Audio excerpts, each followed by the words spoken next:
Nah, teman-teman, di soal nomor 26 ini masih berhubungan sama soal nomor 25. Ya, kalau kalian lihat pembahasan saya di soal nomor 25, RAL itu kan lebih ke arah ketentuan yang berlaku, kayak gitu. Nah, di sini teman-teman, kalimat yang bercetak miring pada kutipan tersebut, ya, itu tentu adalah yang alfa. Jadi dia betul-betul berjalan di atas rel sesuai sama peraturan atau ketentuan yang berlaku. Oleh karena itu, 26 jawabannya adalah alfa. Ya teman-teman, di soal nomor 27 ini kita diminta untuk melihat atau memilih ya ungkapan yang tepat untuk melengkapi paragraf tersebut. Nah, karena kita harus memilih untuk melengkapi paragraf, makanya kita harus kenal dulu nih sama paragrafnya. Jadi kita lihat dulu paragrafnya. Rotan merupakan sumber kehidupan yang diwariskan secara turun-temurun oleh masyarakat di Kabupaten Katingan, Kalimantan Tengah. Mereka tetap bertahan sebagai petani rotan, walaupun akhir-akhir ini rotan harganya tuh anjlok. Karena itu, Pemda setempat harus memberikan solusi agar harga rotan membaik dan perekonomian masyarakat stabil. Ini kan ngomongin soal perekonomian masyarakat nih, teman-teman ya. Nah, habis itu ada Pemda. Nah, berarti kan Pemda di sini diminta untuk ya menolong gitulah ya. Untuk apa? Soalnya di sini memberikan solusi gitu. Jadi kita udah butuh banget bantuan Pemda nih, ibaratnya di sini memahaminya. Nah, kalau banting tulang itu teman-teman sama kerja keras itu maknanya serupa, maknanya sama. Jadi kita bisa coret, nggak mungkin mereka jadi jawaban karena dua-duanya sama. Kalau berjiwa besar itu ya berarti dia itu menerima apapun ya dengan hati yang cukup bisa dibilang lapang dada. Berjiwa besar sama lapang dada itu agak-agak mirip. Ya, jadi siap untuk menerima gitu, berjiwa besar sama berlapang dada. Nah, kalau misalnya kita mau tahu apa yang tepat, tentu turun tangan. Dan di dalam Kamus Besar Bahasa Indonesia, teman-teman, turun tangan itu artinya adalah bertindak untuk membereskan sesuatu atau menolong. Pas banget ya kan?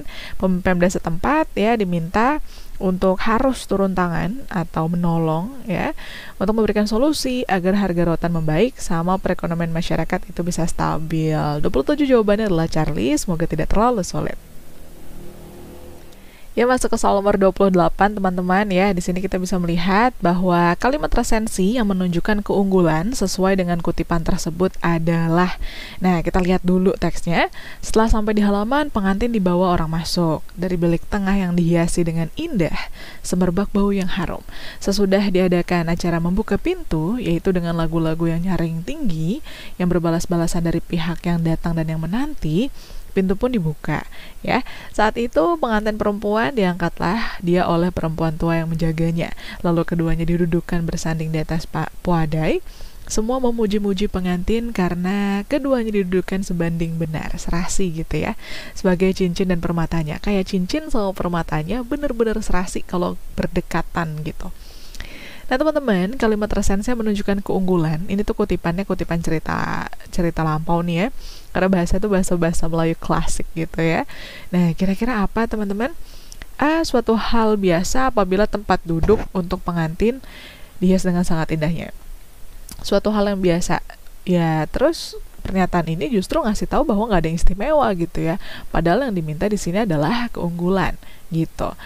Jadi bukan jawabannya. Bravo, acara buka pintu adalah suatu acara budaya adat yang dimiliki beberapa suku di Indonesia untuk perkawinan.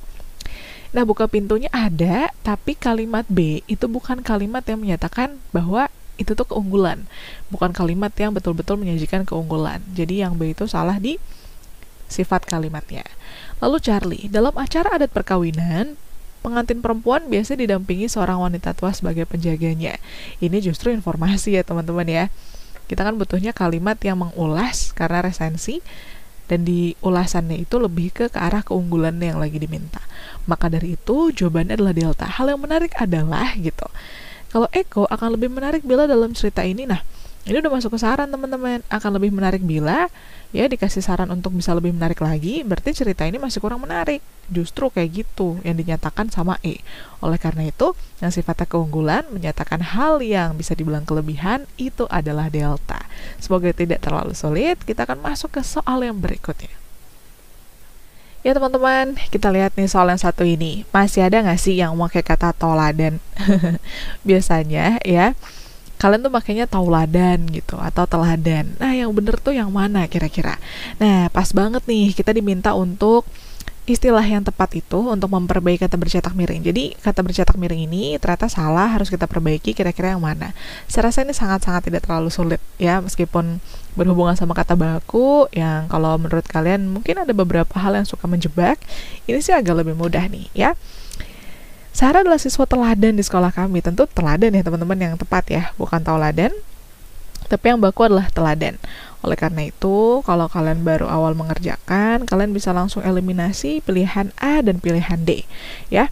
Selain aktif pada kegiatan OSIS, di sekolah dia juga aktif pada kegiatan sosial mengikuti jejak orang tuanya. Tentu bukan kegiatan sosialisasi, karena kata sosial itu sedang mau kita jadikan kelompok kata dengan kata kegiatan. Kegiatannya kegiatan apa? Kegiatan sosial dong, bukan sosialisasi ya. Nah, udah pasti bravo kita coret.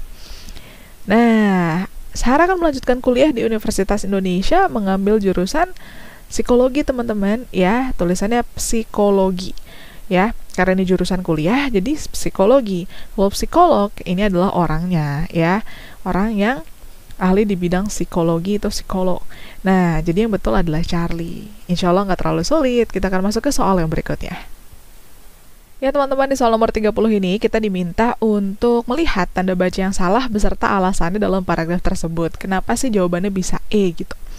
Nah, di sini ya kalimat soalnya udah saya coba bikin strukturnya. Kami itu adalah pokok pembicaraan sehingga kami itu adalah subjek. Kenapa sih kami? Ya kami itu berharap. Kalau berharap jawaban atas kenapa subjek, makanya berharap itu adalah predikat. Nah, dari konjungsi bawah sampai akhir, itu sifatnya itu adalah pelengkap teman-teman ya.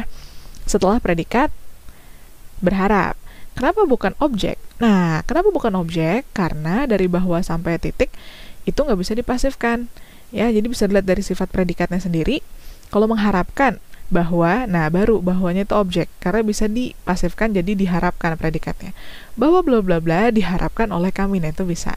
Tapi karena predikatnya ini predikat transitif ya, yang tidak butuh objek, contohnya tuh biasanya nggak bisa dipasifkan gitu, si berharap ini, makanya depannya tuh udah pasti bukan objek.